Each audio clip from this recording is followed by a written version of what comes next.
Okay, so because we only have an hour, we will get started. As more people come in, we will let them in. So hi, everyone. I am Jackie Treff. I am the Director of Community Outreach at Jewish Family Services. I want to thank you guys all for coming.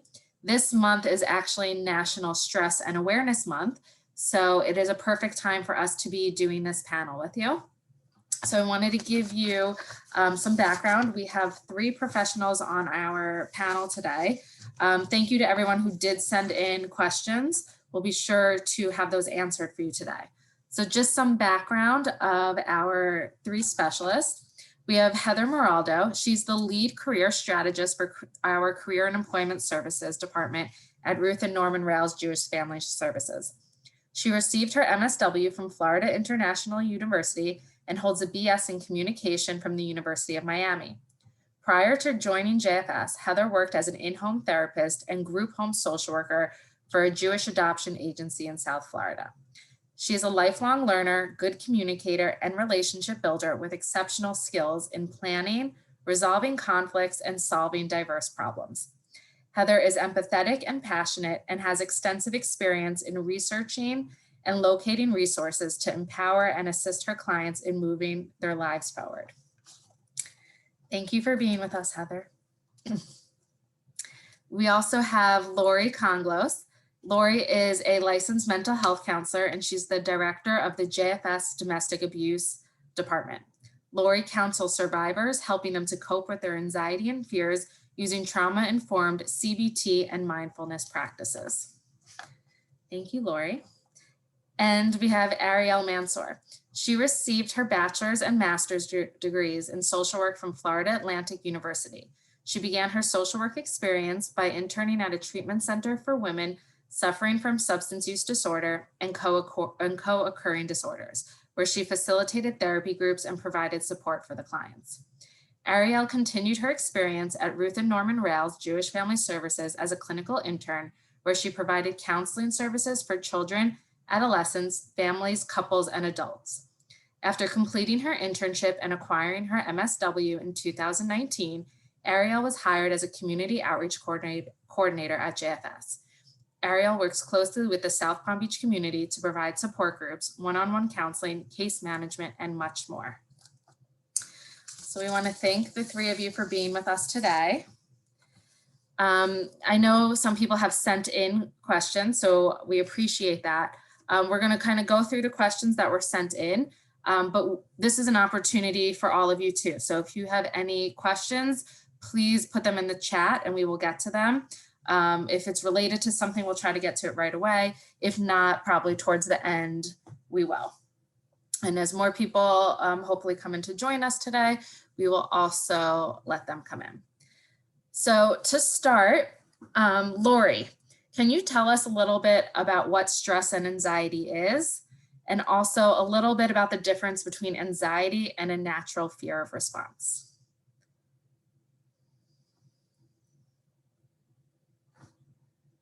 Guess I have to unmute myself so you can hear me.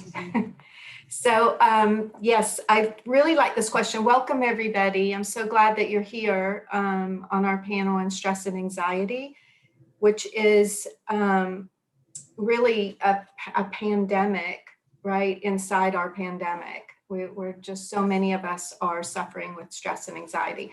So this is a really great question. And I think it's confusing for a lot of people. It's just understanding the difference between stress and anxiety, because in everyday life, we use those terms interchangeably, and they're really not the same thing. So we all have stressors in life, and stress is directly related to our life situations. So we might be stressed over our workload. We might be stressed because our car broke down. We might be stressed because of our financial situation or relationship situations. So you can think of stress as brought on as situational. It's a life situation. And we have somewhat control over those situations. So a lot of times we can change those situations or learn how to cope better with those situations or remove ourselves from those situations. Anxiety, on the other hand, is not about our situation that we find ourselves in. It is more future based. It's when we have excessive worries about what ifs or what might happen. So it's when our mind is no longer rooted in the present situation, but we are living in an imaginary world, basically. We're thinking about uh, future events that haven't even occurred yet, but that cause us anxiety and worry. So those are the two major differences. They're similar in the reactions that we have. We experience them in very similar ways, both physically, mentally, and emotionally. However, they're not the same thing. So, and then I think there was a second part to that question. Yes. What a little bit about the difference between anxiety and the natural fear of response. Okay, so right, remember, anxiety is about worry about a possible future event, or even something that's not possible, but we imagine it, or we're worried about something might happen.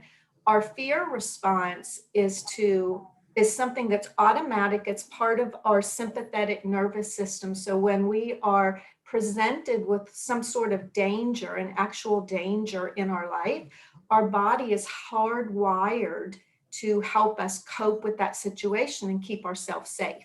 So the most common metaphor used is if, a bear or a tiger were to jump out in your path, your body naturally responds. The parasympathetic nervous system draws blood away from the parts of the body, your digestive system, and it goes to the parts of your brain to help you react very quickly to that danger.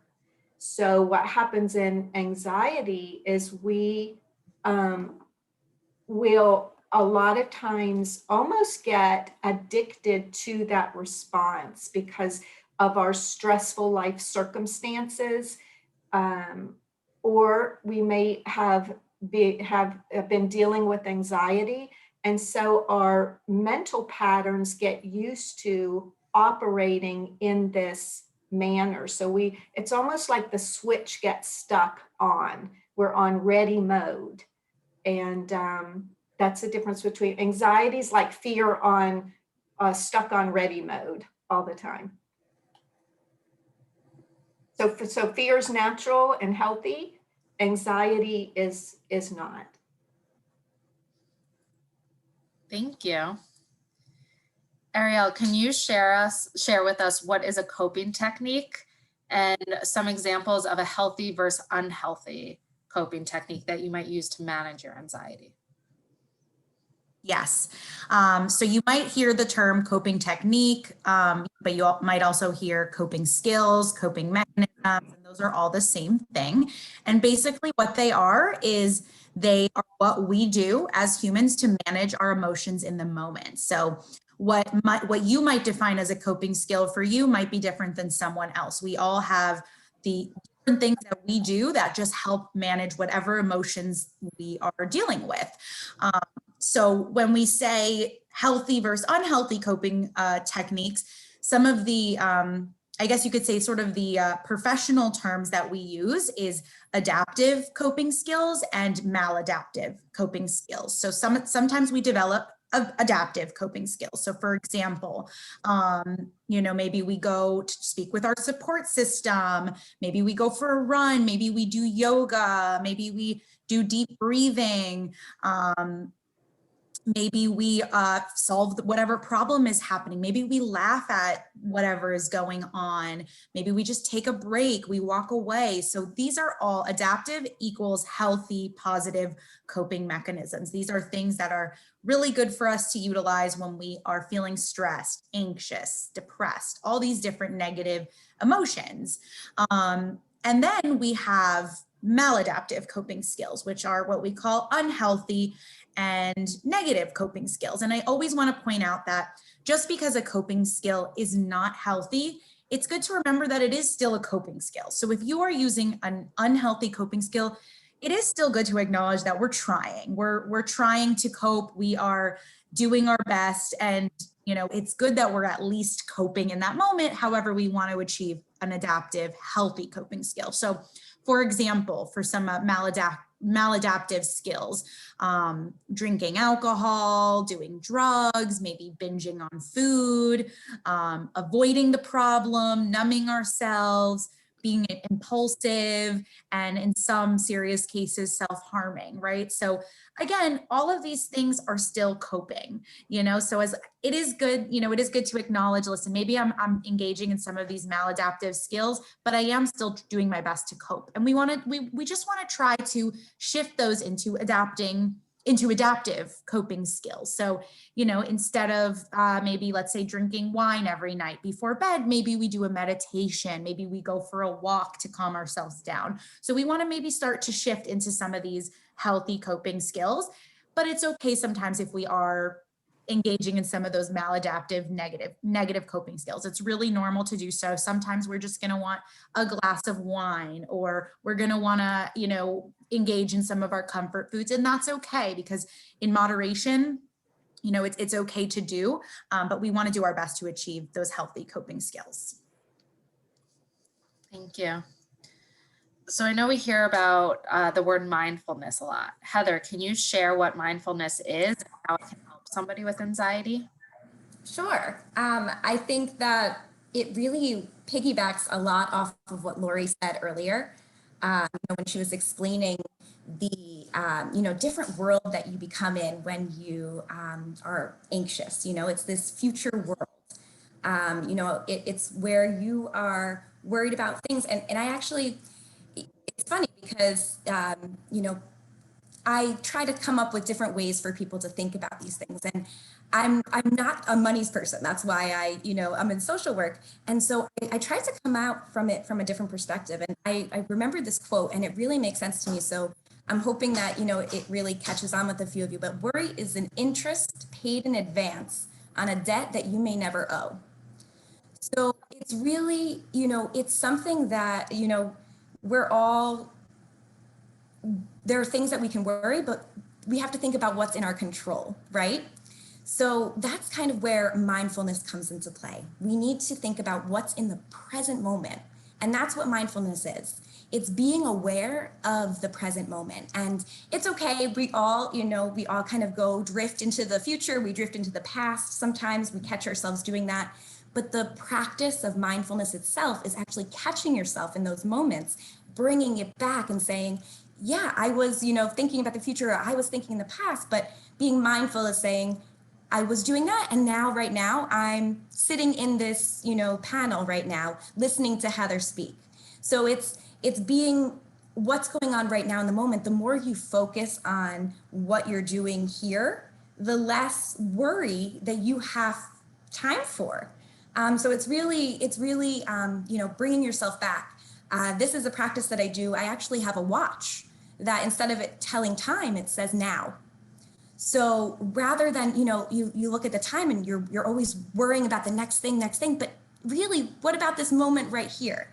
So that's really what mindfulness is about. And it's that practice of saying to yourself, oh, you know what? I'm too far in the future, or you know what? I'm stuck in the past.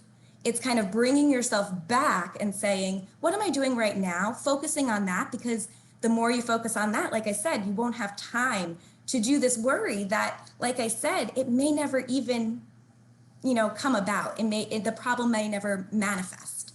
So it's a very hard process. Like Ariel said, with the coping skills, at least, we're making steps towards this. So as easy as it is to say, it's not as easy to do. And so it's very important to understand that. And it's a practice. So practice means that we're constantly working at it. It's never going to be, something that you master, because you're always constantly, pulling yourself back, because that's how the mind works. And understanding how the mind works can help you sometimes relieve some of that anxiety and stress that, may come up. So it's, if you're interested in it, that's just kind of like the tip of the iceberg, but it's something that if you think may be helpful for you, it's a practice that I do encourage you to look into further. Thank you. And for all of our panelists, if there's anything that you want to add to anything, please chime in to do that as well. Thank you. So another thing that often comes up when someone is dealing with anxiety, they may think that they need medication. Ariel, can you share with us, how can a person tell if they should speak to their doctor or a psychiatrist? Yes, absolutely. So I think when it comes to the point when our anxiety or our stress starts to really significantly affect our ability to function, in our everyday life. So if we're feeling like paralyzed by our anxiety, if we can't focus at work and we're starting to, we're starting to miss our deadlines and we're not being able to function at work. If our relationships are really suffering due to our anxiety, if we start noticing that our health is deteriorating, right? Sometimes, which we'll probably talk more about later on, sometimes the anxiety and the stress can start affecting our health physically. So those are all times where I think it starts to say, you know what, let me reach out to a doctor, let me reach out to a psychiatrist and maybe see if medication is the right thing for me to do. So it's important to remember that there is no shame in doing so. There's no shame in taking psychiatric medications and reaching out to do so and considering that maybe it'll be something helpful for us. There's no shame. It's completely normal. Mental health medication can be just as essential as heart medication, as diabetes medication. Some of us just need it, whether that's temporarily, whether it's permanently.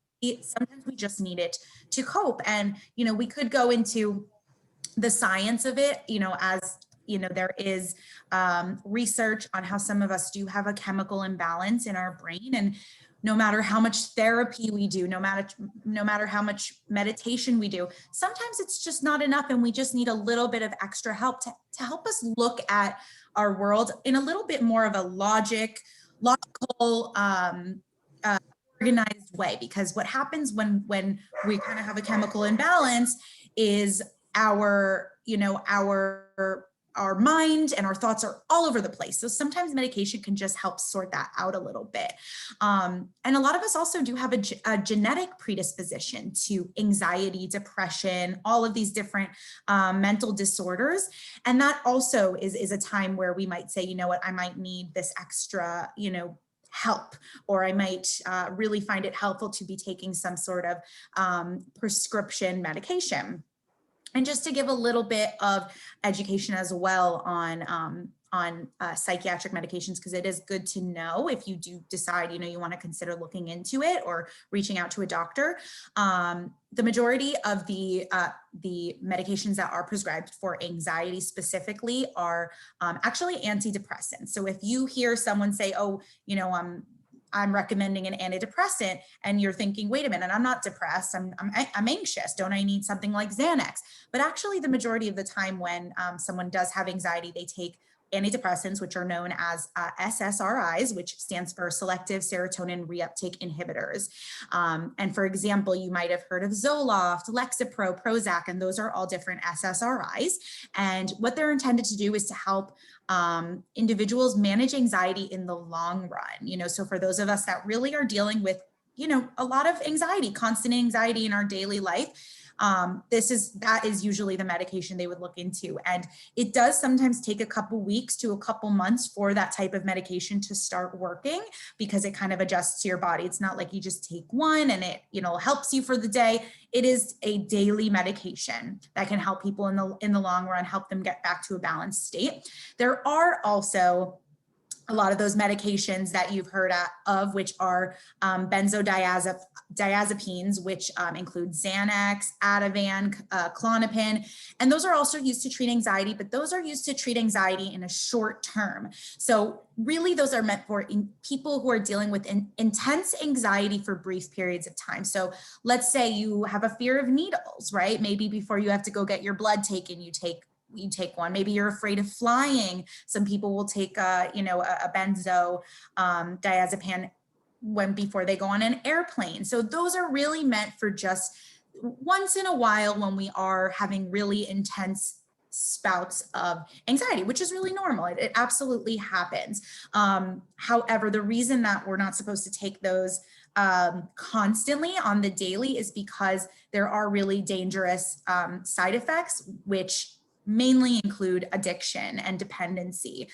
So it is important to, work with a doctor or a psychiatrist when it comes to medications, talk about what the side effects might be, because a lot of these medications do come with side effects. And, between you and your doctor, you would be able to decide, maybe this is the right move for me, maybe not, maybe I need to do something else. And just to add one more thing, the best treatment for anxiety, for depression, is the combination of psychotherapy and medication. So I would always recommend that if you are looking into taking a medication, you accompany that with counseling sessions with a licensed therapist or a counselor at a counseling center. Thank you. One of the other questions that came up kind of related to that is, do you know of any vitamins that are known to help? Do I know any vitamins? So there definitely are vitamins that people do take for anxiety. As a social worker, it's not part of our, it's not really part of our education to, I guess, be able to recommend those. So it is also one of those things that I would either talk to a doctor about, or maybe some sort of holistic doctor who does that type of stuff. On the top of my head, I do know that people do take magnesium for anxiety. They find that helpful. It starts with an A. Ashwagandha, I've heard, can be helpful.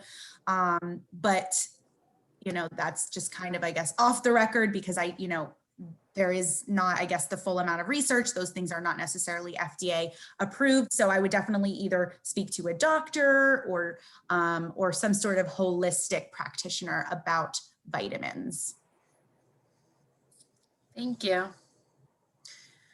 Lori, how can one control their anxiety over little things that may have little importance, or even things that may feel very overwhelming? Two different questions, kind of. Okay, that's great. One thing I want to add on to what Ariel said about the question of vitamins is I think the place to start with that is looking at your diet. I mean, just making sure that you are eating a healthy, well-rounded diet. I mean, everything that we put into our body, whether it's medication or natural supplements or vitamins or whatever, all have to do with, we are what we eat. We are what we take. So it's really important to look at that. So I just wanted to add that in there. Okay, so how can we control anxiety over the little things? The thing that stuck out with me in this question was the overwhelm part. So when we've all experienced overwhelm from time to time, and overwhelm really most of the time has to do with stress and not anxiety. Overwhelm has to do with our life situation. We've got too many things on our plate we're trying to handle. We have too many things on our to-do list. Our head just literally feels like it's overflowing. So I'd like to, so we've been talking a lot about theory here. I'd like to give some concrete practices, something you can take away that's pretty easy to do. So there's two things that will help deal with stress and anxiety. And one is to get everything out of your head and onto paper. So I like to call this a brain dump, where you literally open up your head and dump it out. So you could set a timer for 20 minutes and start writing and don't stop. Even when you think there's nothing else left, keep going. And what you're doing is all the things that are on your mind that you're either feel responsible for or on your to-do list. It could be everything from, things you might need to do at work, to picking up the kids, to taking the dog to the vet, to doing your laundry or whatever. But you're not trying to prioritize here. You're just trying to get it out of your head and onto paper. Okay, so literally brain dump. So, and you want to do that for 20 minutes. Really interesting what happens with this exercise at about minute 10 to 15. You feel like you're done, and then all of a sudden you'll get a surge again, and you realize, oh, I'm not done. There's stuff that was like stuck to the end at the bottom of the jar, the ketchup jar, stuff stuck to the bottom of the mind that bubble up and come out. So you want to do that brain dump. Okay, so now you've got everything on paper. The other thing that I have found really, really helpful, and I suggest to clients a lot, is based on Stephen Covey, I think is how you say his name, or Covey, C-O-V-E-Y. And he has a time management matrix. So what you're going to do is you're going to take everything that you dumped out of your brain, and you're going to categorize it in these 4 categories. And I'm not going to go into a lot of detail because we are limited on time, but just a few things about that. He divides it into 4 quadrants, and the 4 categories are urgent, not urgent, important, and not important. So everything goes into either urgent and important, or urgent, not important, right? Or important and not urgent. So you get the idea. So it falls into those 4 categories. Ideally, to reduce stress and to be able to operate at our ultimate for good health, good mental health, and also productivity, we want to operate in our important and not urgent, right? So, and that's where we schedule things. And so you get up in the morning, you look at your to-do list, but you're not feeling overwhelmed. What happens to a lot of us is through different things, procrastination or taking on other people's responsibilities, we tend to put a lot of things in waiting, and things become very urgent and important, right? So there should be nothing in urgent and important unless something bad's going to happen if we don't do it. So like if the electricity is about to get turned off, that's urgent and important, right? Or something medical is happening and we have to get to the hospital or emergency room or doctor or whatever, that's urgent and important. Very few things happen there. In our modern day of life, a lot of us tend to operate in urgent and important. We're stuck there. And I've heard a lot of people talk about how they like feeling very busy. They like feeling productive and busy, and they feel good when they are working in that place. So it almost, again, I mentioned this before, we become addicted to, because there's actually some, talking about neurotransmitters and chemicals of the brain, we get a surge of dopamine, right? When we're stuck in that urgent and important place. But overall, it takes a big strain on our body, our physical body, and our mental health as well. So we want to eliminate that as much as possible, and try to operate on a place where, to keep ourselves from being overwhelmed, we want to really look at the things we're doing. What's on our to-do list, and what are the things we can take off of there? Do we really need to do it?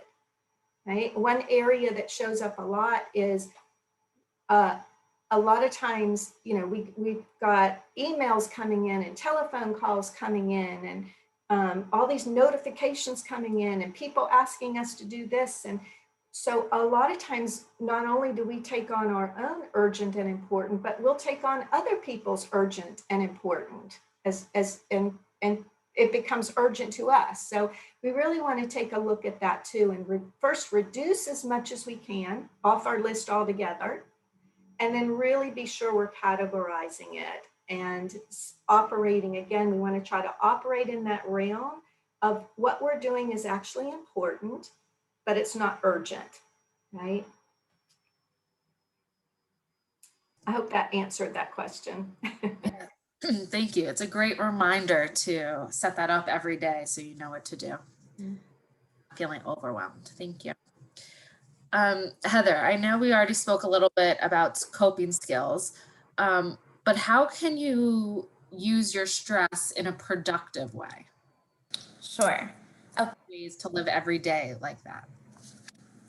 Okay, so health. Okay, so using it productively. So when we're stressed, the first thing that comes to mind, and these can also be considered coping skills because again, yes, you're coping with these skills.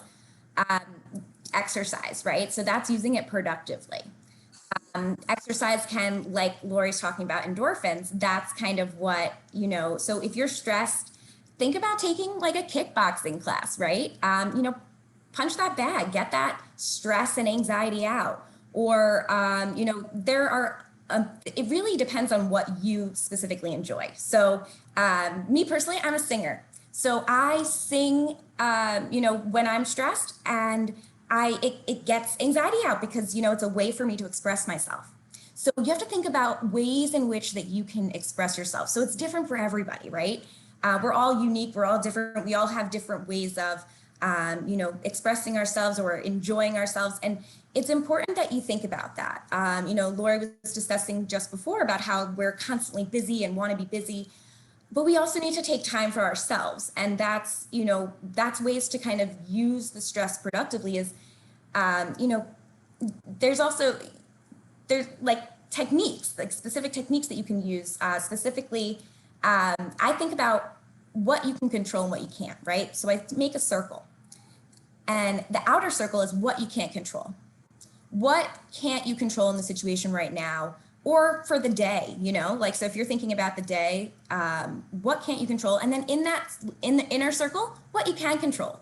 And that's that inner circle that you focus on. Okay, so that kind of helps you to narrow it down as well. So these are concrete skills now that we're giving you to be able to productively take this stress that's coming through in everyday life, because we're all aware, this is a really stressful time. We're kind of encountering things that we've never encountered before. And so because of that, that's unknown to us, and that can be stressful in itself.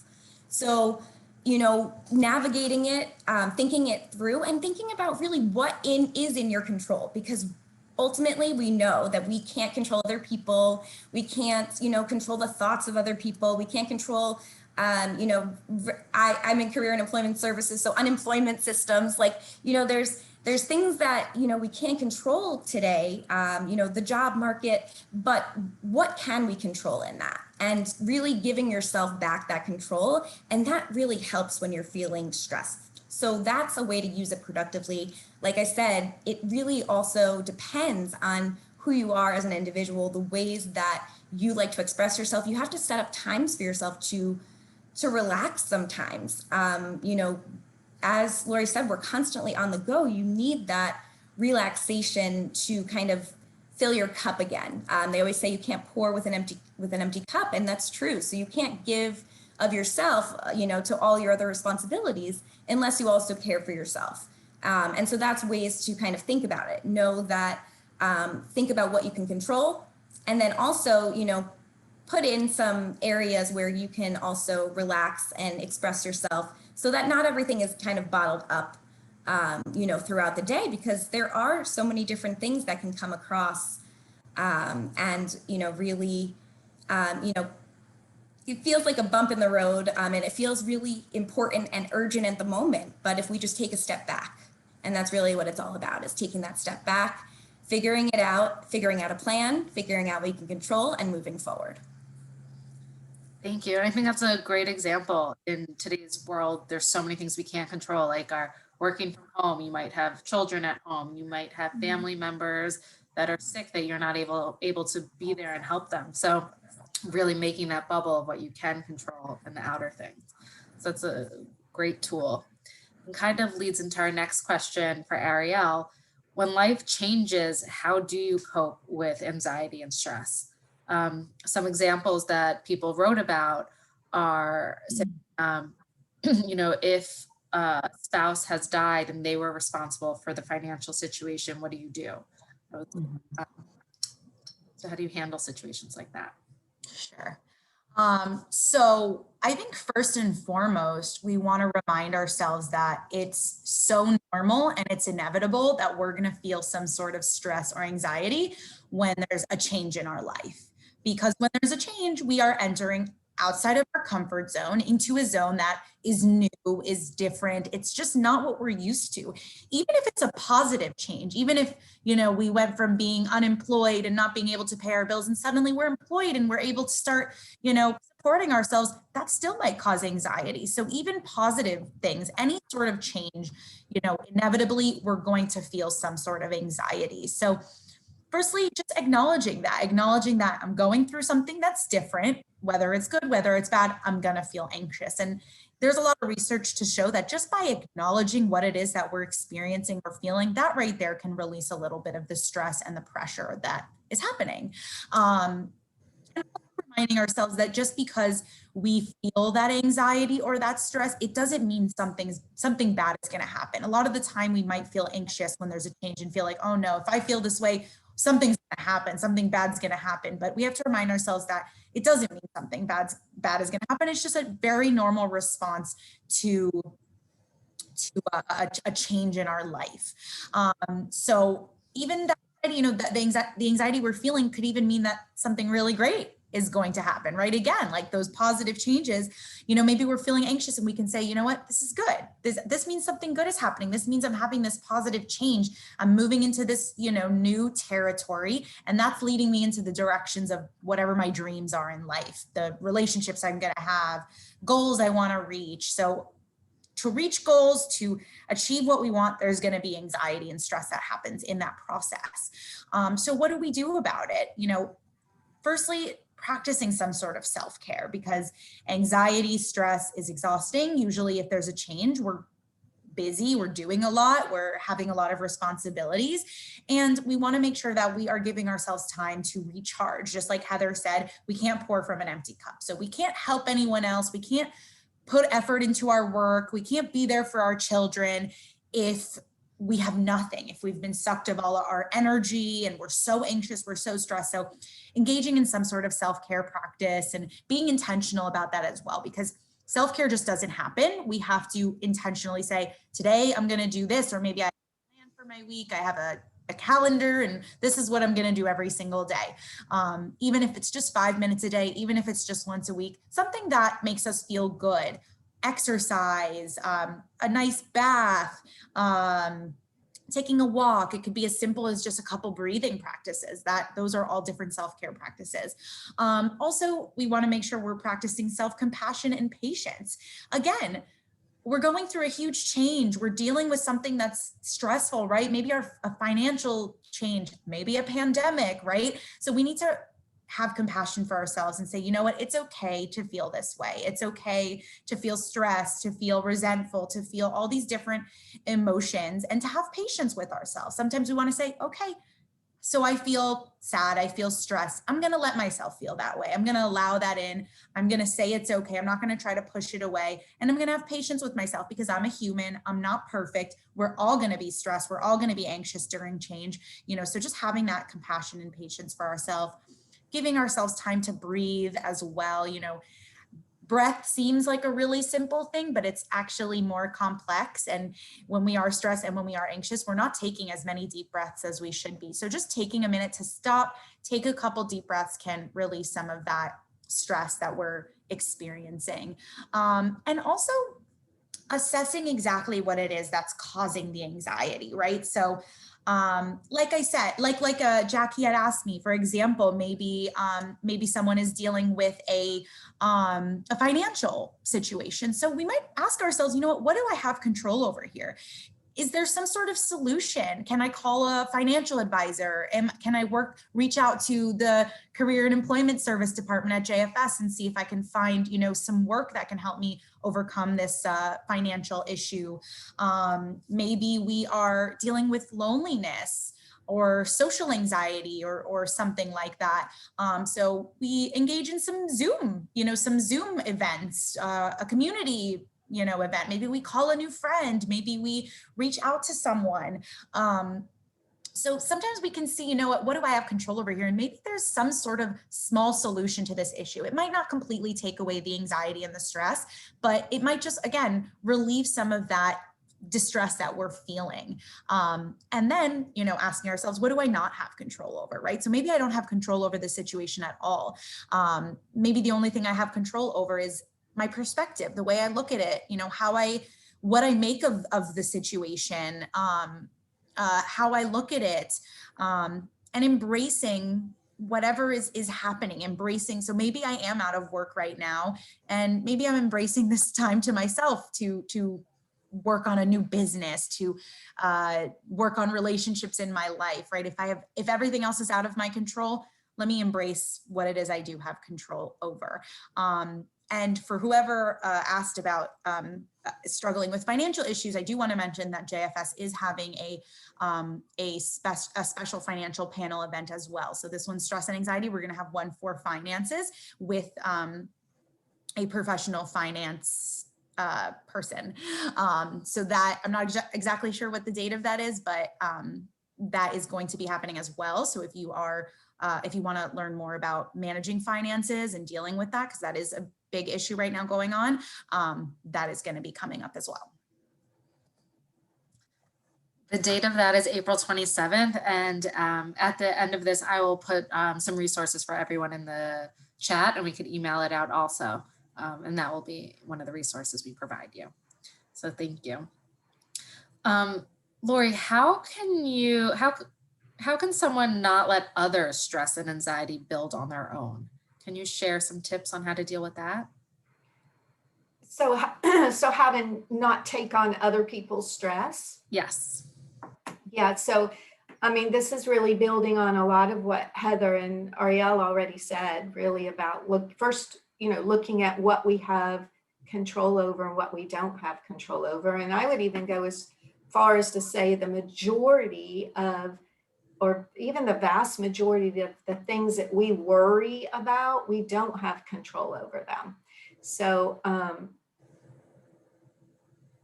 and this goes, of course, along with taking on other people's anxiety. So there's two things. I'm not sure if I understand the question correctly. It could be two things. One, stress and anxiety is a very strong emotion, and just like anger. So you can be feeling pretty good and pretty calm, and somebody walks in the room and they're very angry or feeling a lot of anxiety, and that energy just kind of fills the room. Somebody doesn't even a lot of times have to say anything, and you're picking up on that. So you're kind of absorbing that energy. So, somebody shares with you and confides in you what they're worried about, their anxieties. And so then you start worrying for them because maybe you're close to them or you care a lot about them, or, maybe you even take it on thinking, wow, if they're worried about it, maybe I should be worried about it, right? So you adopt that anxiety. So sometimes we will do that. So I don't know if you've ever had this experience. I've had this experience myself where somebody will come to me with an issue or something they're feeling anxiety about, and I put a lot of effort and thought into it, only to find out the next time I talk to them, they're not even thinking or worried about it anymore. It's resolved, right? Or they moved on to something else. So again, a lot of this is going to be repetition of things we've already said, but they're very important. And so one is learning how to set healthy boundaries, right? Setting healthy boundaries for yourself. And that could be a whole nother panel. We could spend a whole hour talking about boundaries, what they are, what is a healthy boundary, what's an unhealthy boundary.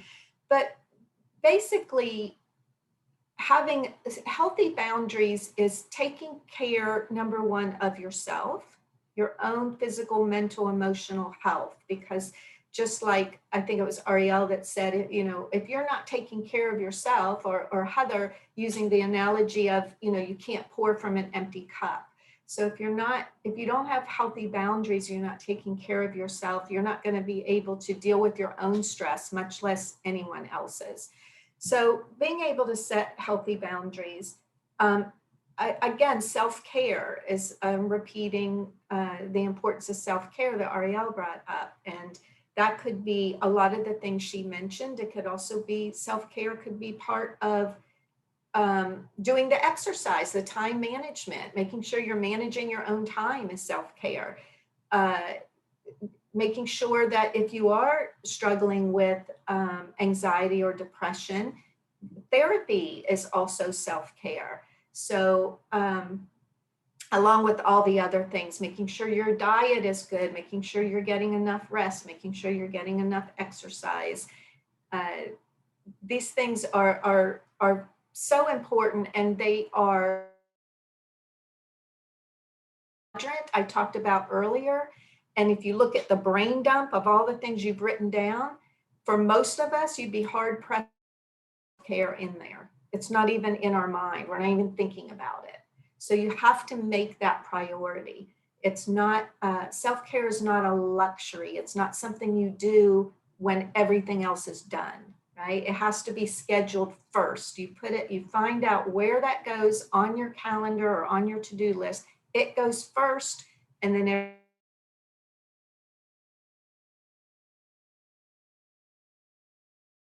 importance of mindfulness. There are so many mindfulness workshops and practices and seminars, and it really is not that complicated, right? Mindfulness is basically just training the mind to be in the present moment. And you don't have to be in a certain place. You don't have to set a certain time aside to do that. You can literally do that practice of mindfulness every day, every moment of your life. And every time you realize that you're not present, that's a moment for celebration, because when you realize you're not present, that means you're present, right? So the more you practice that, the more times you realize during the day that you haven't been present, that means that's the more times during the day you're actually present. So you just create those new mental patterns for yourself of being present.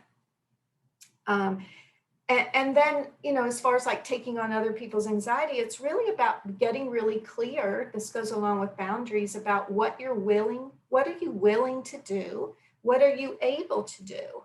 Okay, what is your responsibility? And learning how to say no. You know, it doesn't make you a bad person to say no. You don't have to agree to take on another person's responsibility or another person's stresses. And then the last thing I would say is there's different circumstances and different people that this might be easier or harder to do, but really it's about limiting your exposure. You know, limiting your exposure to, first of all, stress in general, which there's a lot of ways to do that, is limiting your exposure in your daily life through television, you know, what you are choosing for entertainment, the environment that you're placing yourself in, but also limiting your exposure to the individual, even if it's somebody that you really care about and that you want to be able to help and you want to be able to be there for them, doesn't mean you're the 911. It doesn't mean that you are their emergency go-to person, right? You don't have to be on call constantly. So limiting your exposure to those outside sources of anxiety. Thank you. I know we're running out of time, so I want to jump through some questions. And Laura, you kind of already just touched base on it. But Ariel, the media often sends mixed messages on what is going on in the world. We especially see this the last year with COVID. How do we manage the stress we feel from this?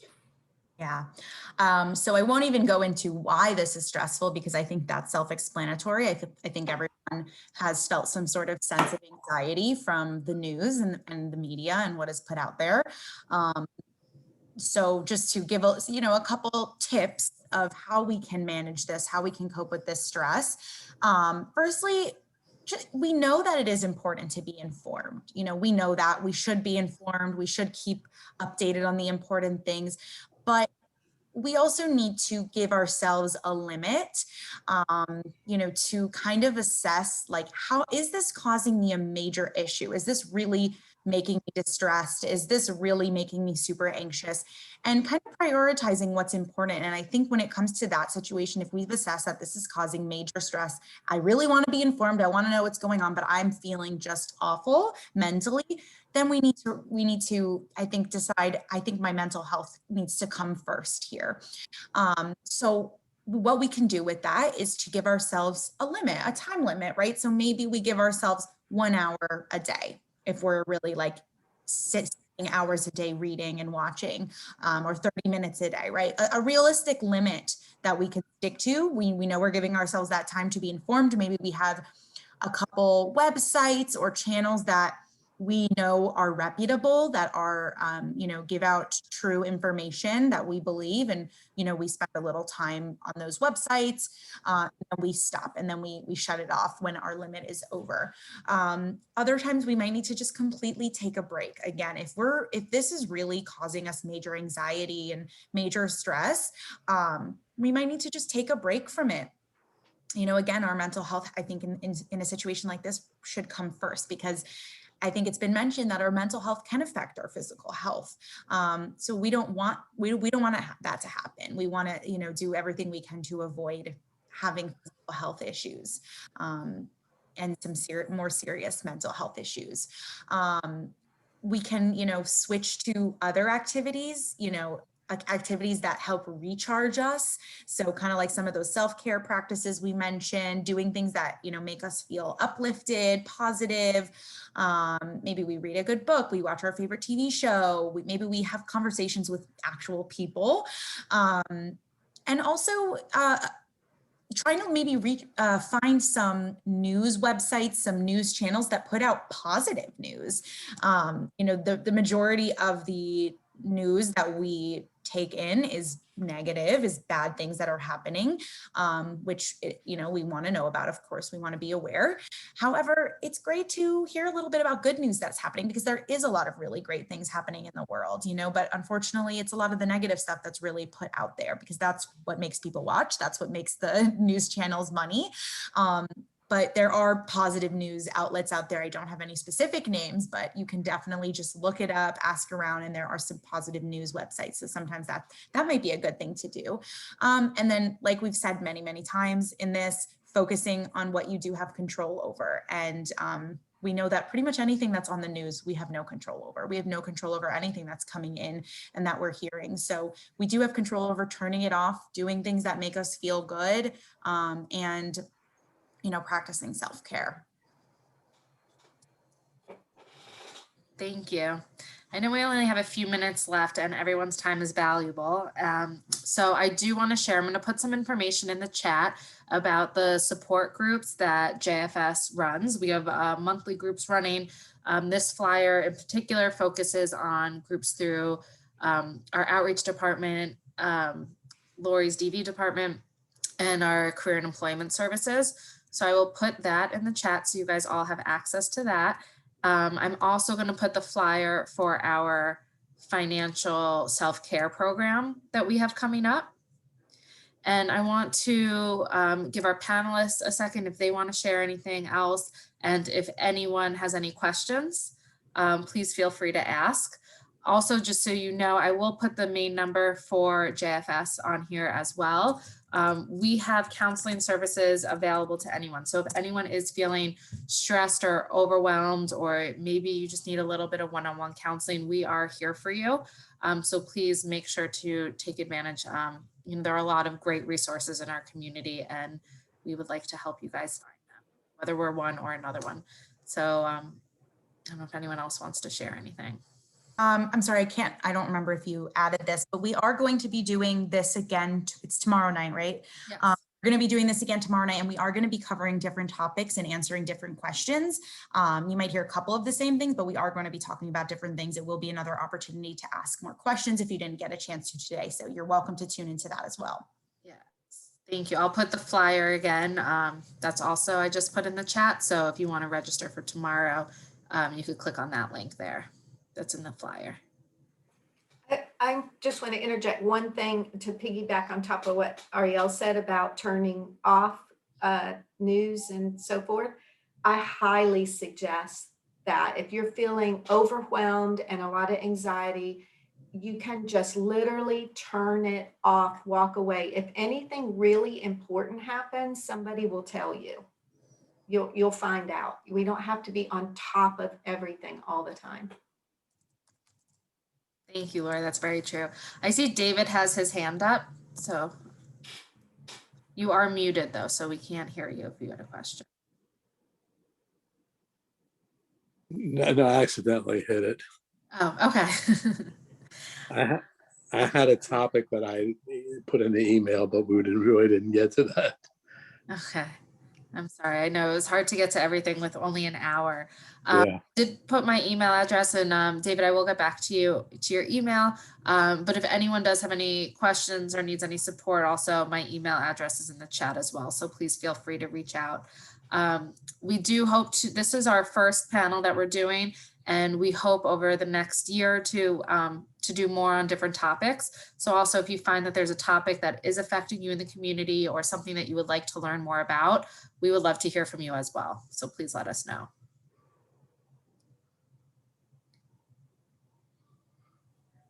Okay. If nobody has any other questions, we really thank you guys for your time. We hope you found this beneficial, and thank you to our panelists. They definitely shared a lot of great information that I hope everyone can bring back and use on a daily basis. Thank you. Thank you. Thank you, everybody.